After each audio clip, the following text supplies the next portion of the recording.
자, 안녕하십니까. 한용규 세무사입니다. 자, 2장에 보시면 재무 상태 및 경영 성과라고 나와 있죠. 자, 1장을 건너뛰고 넘어왔기 때문에 이제 하나하나 좀 설명을 좀 해볼게요. 자, 물론 이제 1장에 나와 있는 내용이긴 하지만은, 자, 여러분 회계라고 하죠. 회계. 기본적인 오리엔테이션 뭐 비스무리합니다. 사실은. 자, 여러분 우리 옛날에 혹시 북이란 말 들어본 적 있어요? 북이? 제가 어렸을 때만 하더라도 사실은 뭐 주산학원, 북이학원 같은 게 굉장히 많았었는데 요즘은 그리 많은 것 같지만은 않아요. 그죠? 자, 옛날에는 이 북이가 사실 어찌 보면은 이제 장부의 기입이다라고 해서 뭐 장부 기입 여기에 이게 사실 주였어요. 아, 그래 그냥 흔히 그 북이라는 이미지는 그냥 뭐 격리 여직원이 이렇게 뭐 전표 끊고 돈 내주고 뭐 이런 거에 가까웠죠, 사실은. 그렇죠? 자, 그러다가 최근에는 이제 이쪽으로 좀 많이 범위가 확대가 되었습니다. 그래서 회계에 자, 목적이 뭐냐면 부기의 목적은 장부를 기입한다라고 하는 게 목적이었어요. 자, 회계는 거창해요. 예. 자, 정보 이용자에게 의사결정에 유용한 정보를 제공하는 것이에요.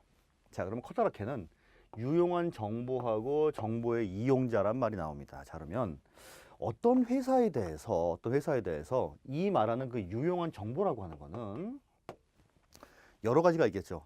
야, 그 회사는 어디에 있고 인원수가 얼마나 되고 그다음에 어떠한 사업을 하고 당연히 이런 것도 중요한 정보겠지만 지금 회계에서 다루고 있는 중요한 정보는 지금 여기 제목이에요. 말 그대로. 자, 재무 상태. 자, 그다음에 경영 성과예요.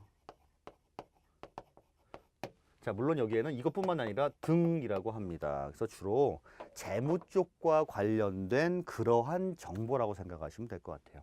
자, 결국 그리고 정보 이용자라고 하는 사람은 커다랗게는 두 가지 사람이에요. 자, 외부가 있고 내부가 있어요. 자, 외부의 정보 이용자는 커다랗게는 자, 주주. 자, 그다음에 채권자예요. 물론 이 외에도 뭐 국가도 있을 수 있고 국민도 있을 수 있고 뭐 여러 가지 뭐 있겠죠. 자, 내부 같은 경우는 경영진이겠죠. 그죠? 자, 그런데 경영진에게 정보를 제공하는 회계는 사실은 이게 사실 어찌 보면 원가관리 회계예요. 그리고 외부에 공표되는 그것도 물론 참고는 할 겁니다. 자, 주는 사실은 얘네들이 주예요, 주. 자, 주주라고 하는 사람이 뭐 한 사람이죠? 주식을 가지고 있는 사람이에요. 결국 채권자는 은행이에요. 저 회사가 돈을 빌려달라고 하는데 은행 입장에선 돈을 빌려줄까 말까. 자, 이 회사의 주식을 사고 싶은데 저 회사의 주식을 살까 말까. 근데 뭐 보고 그냥 아, 건물 좋으네. 사람 많네. 야, 시설 깨끗하네. 이걸 보고 투자하고 돈 빌려주겠습니까? 아니겠죠. 자, 주로 뭘 보고? 이런 것들을 볼 거예요. 그래서 회계의 목적은 이러한 사람들에게 이러한 정보를 제공한다. 근데 그 정보라고 하는 게 뭐 주로 재무에 대한 것들, 재무 상태와 경영 성과 여기에 대한 것들을 제공하는 게 회계의 목적이다 생각하시면 될 것 같아요. 이게 1장의 처음에 나오는 얘기입니다. 됐죠? 자, 그러면 커다랗게는 재무 파트에 관련된 정보, 재무 상태와 경영 성과 이 두 가지가 가장 중요합니다. 자, 요거 외에도 몇 가지 정보가 있긴 있어요. 뭐 현금 흐름에 관한 거라든가 자본이 어떻게 변경됐다든가 야, 얘네 이익 난 건 어떻게 처분했지? 이런 것들도 있지만 자, 커다랗게는 요 두 가지다 생각하시면 될 것 같습니다. 됐죠? 자, 두 번째. 자, 이제부터 2장에 대한 내용이에요. 자, 그러면 자, 재무 상태다. 자, 재무 상태는 여러분들 그 재무 상태란 말을 가만 생각해 보세요. 그 회사의 재무 상태래요. 자, 그러면 자, 1월 1일부터 12월 31일까지의 재무 상태.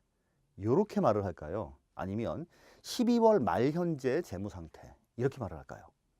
그렇죠. 12월 말 현재 재무 상태. 이렇게 말을 하겠죠.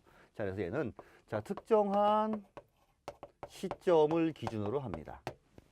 특정한 시점. 자, 그리고 재무 상태를 나타내는 그 양식을 재무 상태표 이렇게 말을 해요. 재무 상태표. 재무 상태표가 옛날 이름은 뭐였어요? 대차 대조표예요. 야, 이걸 많이 봤던 거죠. 그렇죠? 대차 대조표. 자, 그게 재무 상태표입니다. 그리고 재무 상태표에는 특정한 시점에 그 회사의 재무 상태를 나타내는 건데 자, 여기는 자, 자산, 부채, 자, 그 다음에 자본. 자, 요 항목들이 나와요. 자산과 부채와 자본. 자, 커다랗게 말하면 부채는 여러분 들어오죠. 부채는. 그래, 12월 말 현재 이 회사가 가지고 있는 부채가 얼마인가? 그게 나온 거고. 자, 자본이라고 하는 건 뭡니까? 내 돈, 내 돈. 그렇죠. 12월 말 현재 이 회사의 자본이 얼마냐? 그리고 요 두 가지를 합친 걸 뭐라고 하냐면 얘를 자산이라고 말을 해요. 요거는 조금 낯설 겁니다. 자, 그래서 재무상태표 양식을 보면 자, 여기에는 자, 재무상태표 자, 주식회사 뭐 어디 자, 2021X년 12월 31일 현재 자, 그다음에 뭐 단위는 원. 뭐 이건 별로 중요한 게 아니고. 자, 그래서 여기에는 자산에 대한 항목들이 나오고 자, 그다음에 이쪽에는 부채에 대한 항목들이 나오고 여기에는 자본의 항목들이 나와요. 자, 그래서 자산 전체 합계 금액이 있을 거 아닙니까? 그리고 부채와 자본을 합한 금액이 있죠. 이 두 가지가 어떻게 일치를 해요. 자, 양식은 이렇게 생겼습니다. 아, 그래서 주식회사 누구의 12월 31일 말 현재의 재무 상태는 이렇구나. 자산이라고 하는 거는 굉장히 여러 종류가 있을 거예요. 뭐 현금 얼마, 건물 얼마, 매출 채권 얼마 이런 식으로 쭉 합계 금액이 나올 거고. 자, 부채라고 하는 거는 뭡니까? 그렇죠. 뭐 단기 차입금 얼마, 뭐 매입 채무 얼마 이런 식으로 나올 거고. 자본도 마찬가지. 자본금 얼마, 그다음에 잉여금 얼마 이렇게 나올 거예요. 요 두 개 합친 게 자산이다 생각하시면 됩니다. 이거에 이거를 어찌 보면은 복식부기의 커다란 원리이기도 하면서도 대차 평균의 원리 이런 말을 쓰기도 합니다. 어쨌든 양식은 이렇게 생겼어요. 양식은. 자, 그래서 예를 보면 아, 이 회사의 자본이 얼마고 빌려온 돈이 얼마고 결국 사업을 하는 데 있어서 내 돈도 가지고 있고 빌려온 돈도 가지고 있고 그거를 가지고서 지금 현재로서 뭡니까? 그렇죠. 가지고 있는 뭐 건물이나 등등 매출 채권이나 기계장치나 이런 게 이만큼이 있구나 라고 한 나타낸 표다 생각하시면 됩니다. 됐죠? 자, 그러면은 회계는 뭐 하는 거예요? 얘 만들자고 하는 거예요. 이겁니다, 이거. 그래서 자, 특정 시점에서의 재무상태표를 나타내려면 뭘 할 줄 알아야 된다. 얘를 만들 줄 알아야 되는데 얘를 만드는 방법은 일정한 기준 같은 게 있다라고 하는 거예요. 그냥 대충 만드는 게 아니라 자, 어떠한 형태가 있을 경우에는 어떻게 표시를 하라고 하는 거를 다 써놨어요. 어디에? 회계 기준서에. 그 기준서에 맞게 어떠한 상황이 발생하게 되면 회계 처리하게 되고 마지막에 결과물로서 남는 게 요거다 생각하시면 될 것 같아요. 됐죠? 자, 지금 이 상태에서 알아둘 거는 아, 자산의 합계와 부채 자본의 합계 금액 합친 건 서로 같구나. 부채와 자본을 합치면은 자산이구나. 요것만 알아도 굉장히 많이 하신 거예요. 자, 그리고 재무상태표 이렇게 보시면 주로가 아니죠. 왼쪽에는 자산이 나오고 오른쪽엔 부채와 자본이 나오는구나. 이렇게만 아셔도 괜찮아요. 됐습니까? 자, 참고 삼아서 조금 더 나가면 요 왼쪽은 여러분들 차변이다 이렇게 말을 해요. 자, 오른쪽은 대변이다 이렇게 말을 해요. 차변, 대변. 물론 한자로 뭐 빌려주다 할 때 뭐 차입, 그다음에 이거 빌려주다 할 때, 그러니까 빌려오다 할 때 차, 빌려주다 할 때 대 뭐 이렇거든요. 얘는 근데 차변, 대변 말 들어본 적 있죠. 그러니까 대차, 대조표 아닙니까? 대변과 차변을 서로 대조하는 표. 옛날엔 대차, 대조표라고 했었어요. 근데 지금은 야, 그 말보다는 특정 시점에서의 재무 상태를 나타낸다라고 하는 그걸 조금 더 강조하다 보니까 재무 상태표 이런 말을 쓰는 거예요. 됐죠? 자, 그리고 왼쪽은 차변, 오른쪽은 대변이에요. 이거가 잘 안 외워주시면 안 외워주시면 옛날에 저기 그 제가 아까 맞았던 그 D 맞았던 그 이제 회계학 교수님께서 말씀하셨는데 너희 회계학과 4년 동안 다니면서도 차변 대변 모르는 사람은 설마 없을 것 같지? 이때는 거예요. 뭐 공부 안 하면 모를 수 있지. 그래서 요거는 이렇게 외우래. 오른쪽이잖아요. 이건 아무리 생각해도 옳은데 좀 유치하긴 하죠. 옳은데 왼대란 말은 안 쓰잖아. 아무래도 또 옳은데 오른쪽인 대변. 자, 사실은 거짓말이지만 차범근은 왼발잡이였대. 그 당시만 하더라도 차범근이 좀 이렇게 유명한 축구 선수였으니까 차범근은 사실은 오른발잡이입니다. 근데 차범근은 왼발잡이다라고 해서 왼쪽은 차변, 얘는 옳은데라고 해서 오른쪽은 대변이라고 알아둬라. 됐습니까? 자, 됐습니다. 여기까지 됐죠? 자, 재무상태표는 특정한 시점에서의 재무상태를 나타낸다. 자산과 부채와 자본이다. 요 두 개 합친 금액은 자산과 같다. 근데 결국 이거는 조금 나중에 좀 디테일하게 들어가면 요거는 자금의 조달을 나타냅니다. 자금의 조달. 주주로부터 땡겨온 돈이죠. 그러니까 쉽게 말하면 주주로부터 땡겨온 돈이 이만큼. 자, 그 다음에 외부에서 빌려온 돈이 현재 이만큼. 그걸 가지고 운영한 결과 이만큼의 자산을 가지고 있다. 라고 하는 걸 나타내는 표예요. 또 그럴싸하죠. 그죠? 지금 현재 빌려온 돈, 내 돈. 이걸 가지고서 운영한 결과 이렇게 돼 있다요. 현금으로 벌었으면 현금이 왕창 있을 거고, 외상 매출을 했으면 외상 매출금이 있을 거고, 이런 식으로. 그 돈 가지고 건물을 샀으면 건물이 얼마 있을 거고. 결국 자금 조달, 자금 운용 결과예요. 자, 두 번째. 자, 이제 경영성과인데, 경영성과. 자, 경영성과. 자, 얘는 12월 31일 말 현재 우리 회사의 성과가 얼마다. 이렇게 할까요? 아니면 언제부터 언제까지의 경영성과는 얼마일까? 자, 얘는 그래서 기간 개념이에요. 기간 개념. 그래서 2018년도 1월 1일부터 12월 31일까지, 2019년도 1월 1일부터 12월 31일까지 이렇게 말을 합니다. 그래서 한 해 동안에 벌어들인 수익이 얼마고, 그렇죠? 그래서 여기서 나타내는 거는 자, 수익과 자, 비용을 나타냅니다. 수익과 비용. 한 해 동안 벌어들인 수익이 1억 원이고, 자, 비용으로 쓴 게 5천만 원이에요. 자, 그럼 뭡니까? 그 결과 이익이 나와요. 자, 이거는 수익에서 비용을 빼면 이익이 나올 수도 있고, 자, 혹은 손실이 나올 수도 있겠죠. 그죠? 장사 잘못했네. 벌어들인 건 1억인데 비용 쓴 게 1억 5천이야. 그럼 5천만 원만큼 단기 순손실이 되는 거죠. 단기 순이익, 그래서 그냥 이익으로 안 쓰고 단기 순이익 쓰잖아요. 단기가 뭡니까? 이번 기. 그 이전 기는 전기라고 말해요. 다음 기는 차기라고 말을 합니다. 그래서 단기 순이익이다 이러면은 이번 사업연도 혹은 이번 회기 기간, 이번 기의 순수한 이익이 요걸 말하는 거예요. 그래서 수익에서 비용을 빼면 이익이다. 가끔 보면 수익과 이익을 헷갈리시는 분이 있죠. 얘는 전체 매출 금액을 생각하시면 편해요. 그리고 자, 원래 100원에 팔았는데 그 물건의 원가가 얼마니? 50원이었어. 그럼 50만큼 이익 난 거죠.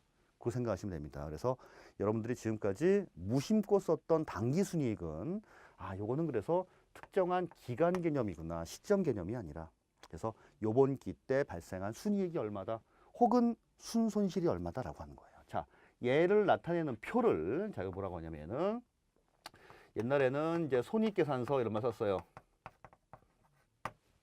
대차대조표 손익계산서. 자, 그런데 IFRS가 도입되면서 이름이 뭘로? 그렇죠. 재무상태표로 바꿨고, 자, 얘도 그냥 손익계산서가 아니라 자, 좀 더 넓은 개념으로 포괄손익계산서란 말로 바뀌었습니다. 포괄손익계산서. 아까 재무상태표에 뭐가 나온다? 자산과 부채와 자본에 대한 나온다. 얘는 수익과 비용 그리고 이익에 대한 게 나와요. 자, 그래서 얘는 생긴 게 자, 똑같이 마찬가지. 자, 얘는 이제 포괄손익계산서. 자, 얘는 언제? 그렇죠. 2021X년도 1월 1일부터 2021X년도 12월 31일까지 이렇게 기간이 나와요. 기간이. 얘는. 자, 그리고 마찬가지 주식회사 XXX. 자, 단위 마찬가지 원이라고 표현 쓰고, 자, 요쪽에 수익에 대한 항목이 나옵니다. 오른쪽에. 자, 오른쪽 차변이에요, 대변이에요? 대변. 자, 왼쪽에 뭐가 나와요? 비용이 나와요. 그러면 1년 동안의 수익의 합계 금액이 나올 거 아니에요. 매출액이 뭐 2억 원이었고, 뭐 이자 수익도 있었고, 뭐 유형자산을 팔고 나니까 유형자산 처분이익도 있었고, 이런 식으로 수익 항목들이 쭉 나올 겁니다. 자, 여기에 대한 합계 금액과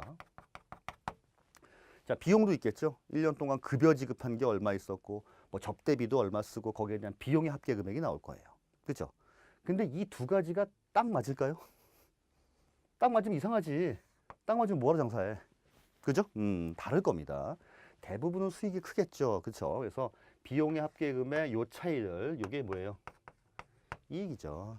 그죠? 수익의 합계 금액이 예를 들어서 1억 원이었고, 자, 비용이 7천만 원이었다. 이익이 얼마예요? 3천만 원이죠. 자, 근데 이게 반대되는 경우도 있겠죠. 그렇죠? 수익은 1억 원인데 비용이 이만큼 내려와서 1억 5천이에요. 그러면 당기 순손실은 이쪽에 나올 겁니다. 그래서 이런 식으로 나와요. 그래서 수익은 비용과 이익 합계 금액 혹은 수익이 더 적은 경우에는 수익과 손실의 합계 금액이 비용과 같구나. 이런 식으로 표시하면 된다라고 하는 거예요. 자, 아까 자산은 어느 쪽? 차변. 부채와 자본은 대변. 수익은 대변. 비용은 차변. 재무상태표는 특정 시점. 손익계산서는 일정한 기간. 그죠? 하나는 재무상태, 하나는 경영성과예요. 자, 커다랗게는 요 두 가지를 잘 만들기 위해 뭐에 의해서? 일정한 회계 기준에 의해서 이거 만드는 게 뭐예요? 회계예요. 이거 말고도 다른 양식이 있긴 있지만은 이 두 가지를 잘 만들어서 뭘 하는 겁니까? 정보 이용자들이 있다며요. 그들한테 제공하고자 하는 거예요. 자, 봐라. 결산서 나왔다. 보는 거예요. 그러면 많은 정보 이용자들이 보고서 아, 이 회사 올해 장사 이렇게 했구나. 그리고 이 시점 가서 이 회사에 자산이 이만큼이 있고 야, 부채가 생각보다 많네. 그걸 판단을 해서 뭘 할 수가 있습니까? 은행 같은 경우에는 돈을 빌려줄지 말지, 주주 같은 경우에는 어떻게 이걸 내가 살까 말까 아니면 이 주식 팔아야겠는데 이걸 결정할 수 있다라고 하는 거죠. 됐습니까? 요거예요. 그렇죠? 자, 그래서 그러면 얘를 만들려면 그냥 멀쩡히 1년 동안 가만히 있다가 자, 가만히 생각해보자. 아, 우리 뭐 했지? 아, 그래, 팔았지. 이렇게 만드는 게 아니라 매일매일 일어나는 거래를 통해서 다 기록을 해놔야겠죠. 기록. 자, 이때 매일 거래가 발생합니다. 자, 어떤 거 물건을 팔기도 하고 그 다음에 어떤 거 사오기도 하고 물건을 만들기도 하고 이거를 자, 예를 들어서 자, 1월 1일 자, 상품 팔았음. 상품 매도 1억 원. 자, 1월 6일 자, 급여 지급 2천만 원. 자, 이렇게 기록해 놓으면 나중에 이것만 보고서 그 아까 재무상태표하고 손익계산서를 만들기가 굉장히 힘들어요. 많이 힘듭니다. 많이 힘든 게 아니라 거의 불가능해요. 그렇죠? 자, 그러다 보니까 요거를 이런 식으로 기록하기보다는 뭔가 마지막에 재무상태표와 손익계산서를 만들기 좀 쉽게 할 수 없을까라는 걸 고안을 한 거예요. 고안한 겁니다. 자, 그래서 요거를 자, 기록하는 방법 자체를 뭐라고 하냐면은 자, 분계다 이런 말을 합니다. 분계. 자, 그래서 한 예를 들면 자, 상품을 1월 1일 날 자, 상품을 자, 1억 원어치를 매출을 했는데 자, 현금을 수령한 거예요.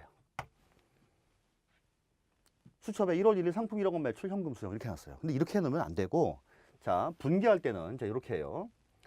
자, 차변 쪽이 왼쪽이고 자, 그 다음에 대변 쪽이 뭐라고 했어요? 오른쪽이라고 했죠. 그래서 처음에 상품이라고 써요. 이렇게 하지 말고 매출이라고 했죠. 아, 우리 뭘로 할까? 자, 근데 여기에 상품에 대한 원가, 상품에 대한 자, 원가는 7천만 원이에요. 자, 그러면 현금이 보여요. 현금 1억 원. 자, 현금은 자산이에요. 아까 재무상태표에서 자산은 어느 쪽에 나옵니까? 왼쪽에 나왔었죠. 차변 쪽에 나오죠. 그래서 자산이 늘어나면 차변 쪽에 기재해요. 계속 늘어난 것만 있으면 어떻게? 결국 마지막에 되면 거기 합계 금액이 나오겠죠. 그죠? 자, 그리고 얘는 자, 매출 1억 원 이렇게 써요. 자, 얘 뭡니까? 수익이에요. 아까 재무상태표 말고 손익계산서에서 수익은 어느 쪽이었어요? 대변이었죠. 자, 요렇게 표시하는 방법을 뭐라고 하냐면 얘는 복식부기다 이런 말을 합니다. 단식부기, 복식부기가 있는데 여러분 복식부기 많이 들어봤죠? 두 개 쓰는 거예요. 똑같은 현상을 두고서. 그리고 자, 자산은 내 자리가 어느 쪽이었어요? 왼쪽이었죠. 자산이 증가하면 차변 쪽에 기재해요. 결국 이 거래는 여기에 대한 거는 재무상태표 쪽으로 들어가는 거고 여기에 대한 건 손익계산서로 들어가는 거예요. 야, 신기하죠? 결국 이 거래는 모든 거래는 재무상태표 아니면 손익계산서로 들어가요. 자, 두 번째. 자, 원가 얼마짜리였어요? 자, 원가죠. 대변. 자, 그래서 상품이 나가요. 얼마? 7천만 원. 자, 이것도 뭡니까? 얘도 자산이거든요. 자, 아까는 자산이 들어왔기 때문에 왼쪽에 기재하는 게 맞습니다. 내 자리가 어디니까? 차변 쪽이니까. 자, 지금은 뭐예요?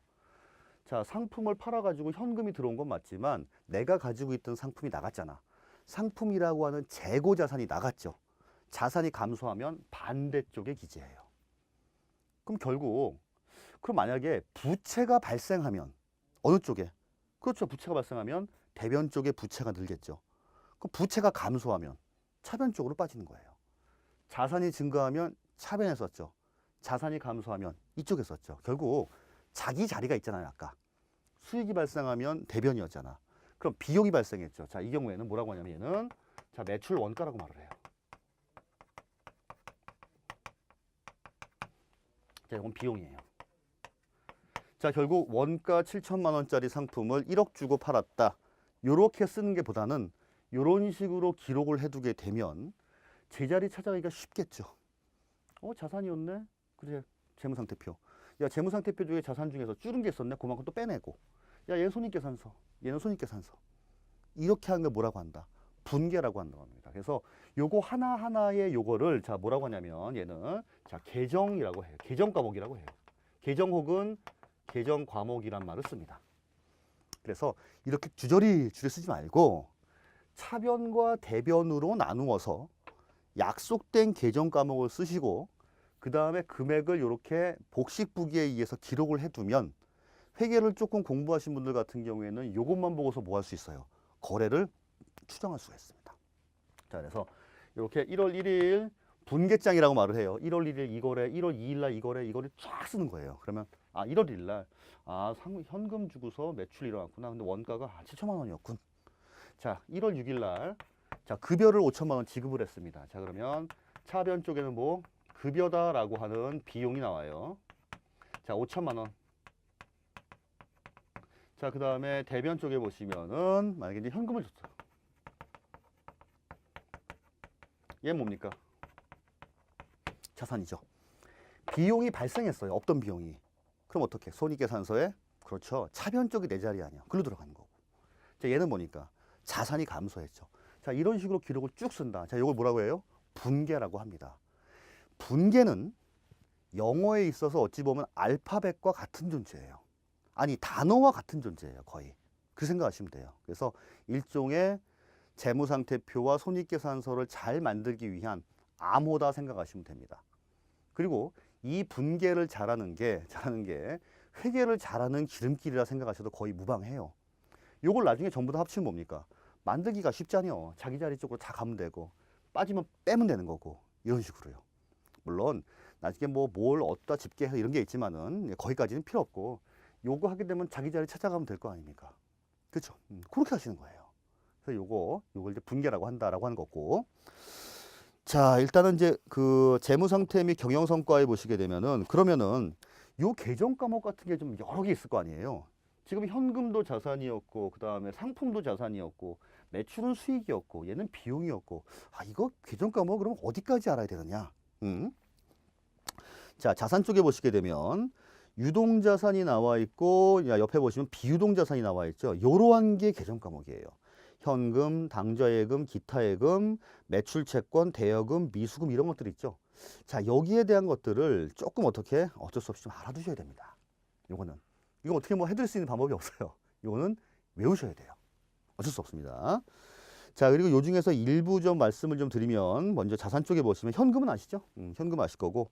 자, 여기에 보시면 당좌예금이라고 있는데 당좌예금 커다랗게 지금 회계에서 나오는 거는 자, 현금, 보통예금, 당좌예금, 정기예금 이런 게 나와요. 근데 보통예금, 정기예금 같은 경우에는 아세요, 여러분들? 보통예금은 그냥 일반적인 통장을 말하는 겁니다. 자, 당좌예금은 얘는 당좌 수표다라고 하는 거를 발행할 수 있도록 일정하게 그 용도 자체가 제한되어 있다라고 해야 되나? 그런 예금이에요. 사실은 이제 그렇게 많이 쓰는 건 아닙니다. 근데 옛날에 좀 많이 썼던 거죠. 그래서 자, 아직까지도 당좌 수표를 쓰는 경우도 있긴 있어요. 보통 예금에서 수표를 발행하면 자기합 수표예요. 당좌 예금에서 수표를 발행하면 당좌 수표입니다. 그런데 요 회계에 있어서는 수표를 내가 발행했다라고 하는 경우에는 자기합 수표가 아니라 당좌 수표를 발행했다고 보기 때문에 그때 발생하는 뭐다? 그렇죠. 예금이다 생각하시면 됩니다. 당좌 예금 계좌에 돈이 있어야 그 법인 내에서 뭘 할 수 있는 거예요? 수표를 발행할 수 있는 거예요. 보통 예금에서 안 되고. 그 얘기고요. 자, 매출채권, 대여금, 미수금. 자, 매출채권이다라고 하는 게 외상 매출을 한 경우에 발생하는 매출채권입니다. 외상 매출이에요. 자, 요게 만약에 현금 매출이 아니라 외상 매출이었다라고 하는 경우에는 뭡니까? 그렇죠. 1억 원이 매출채권이라고 쓸 거예요. 매출채권의 반대말은 매입채무예요. 그러니까 물건을 사오면서 외상, 자, 사장님 제가 일주일 있다 돈 드릴게요. 아, 그래 알았어. 그럼 매입채무입니다. 매입채무. 자, 물건을 팔면서 사장님 일주일 있다 꼭 주셔야 돼요. 나 외상 매출한 거야. 그게 매출채권이에요. 매출채권. 자, 그 다음에 대여금이다라고 하는 거 아시죠? 돈 빌려준 거예요. 자, 밑에 보시면 미수금 나와 있죠? 똑같이 외상은 외상인데 지금 우리 그 재무회계다라고 하는 경우에는 자, 무슨 기업을 대상으로 하냐면 상기업을 대상으로 합니다. 커다랗게 생각하면 마트에 마트. 물건을 내가 스스로 만들어서 파는 회사가 아니라 물건을 가져다가 파는 회사예요. 그래서 일반적인 상품을 사온다라고 하는 경우에는 매입채무다라고 하는 부채로 쓰고 상품을 외상으로 매출했네 매출채권이다 씁니다. 근데 그게 아니라 상품 외에 자, 사무실에 쓸 컴퓨터를 사왔어요. 근데 외상으로 사왔네 이때는 미지급금이에요.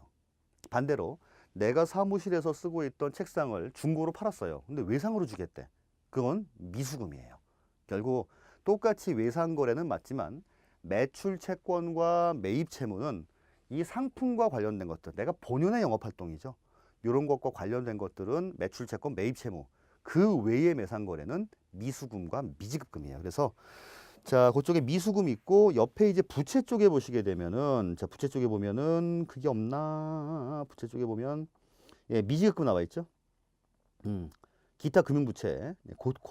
그런 차이점이 있습니다. 됐죠? 자, 그리고 기타 금융자산에 보시면은 당기손익인식 금융자산이다라고 나와 있는데 요건 개정 과목이 약간 좀 바뀌었어요. 그래서 당기손익인식 금융자산 이렇게 말을 안 하고 요건 이제 옛날 좀 방식이고 우리 회사가 조금 남는 돈이 있어서 여러 가지 이제 주식이라든가 채권에 투자를 하는 경우가 있습니다. 우리 회사인데 돈이 좀 남아요. 자, 그래서 목적 자체에 따라서 따라서 말 그대로 이제 지금처럼 단기 매매를 목적으로 가지고 있는 경우가 아마 대부분이지 않을까 생각됩니다. 그죠? 주식이나 채권이에요. 자, 이런 경우에는 자, 단기 손익, 공정가치 측정 이름도 개 길어요. 금융자산 이렇게 말을 해요. 자, 두 번째는 옆쪽에 보시면은 거기 기타 금융자산에 매도 가능 금융자산이라고 나와 있었죠. 자, 매도 가능 금융자산. 자, 얘는 기타 포괄손익, 기타 포괄손익이에요. 다 있을까? 자, 기타 뭐 별다르지 않아요. 예, 포괄손익 마찬가지 공정가치 측정 금융자산. 자, 세 번째 나와 있는 만기 보유 금융자산. 얘는 상가 구원가 금융자산. 자, 사실 할게요. 딱 들어오기는 얘가 훨씬 잘 들어와요. 자, 무슨 말이냐면 일단 단기 매매를 목적으로 하면은 자, 여기 나와 있는 건 단기 손익인식 금융자산 이렇게 나와 있죠. 단기 손익인식. 지금 사실 요거예요. 단기 손익인식 금융자산이에요. 근데 얘는 이렇게 좀 바뀌었고 그 다음에 저쪽 같은 경우에는 이제 뭐 그래서 옛날에는 단기 매매 금융자산 혹은 뭐 단기 매매 증권, 단기 손익인식 금융자산 이렇게 말을 해요. 목적 자체가 단타를 목적으로 가지고 있습니다. 채권이나 주식을. 자, 그러면 기말 현재에는 주가라는 건 계속 변하죠. 공정가치가 변해요. 그래서 공정가치를 측정을 하는데 이 공정가치 측정분에 대해서 얘를 어디에 반영하냐면 당기손익에 반영하는 거예요. 손익계산서 이익으로 쓴다고요. 요거를 써버려요. 왜냐하면 내가 10,000원의 주식을 샀어요. 기말 현재 12,000원이 됐네? 그럼 2,000원만큼 이득 생긴 거죠. 근데 내가 이거 현금화한 거예요?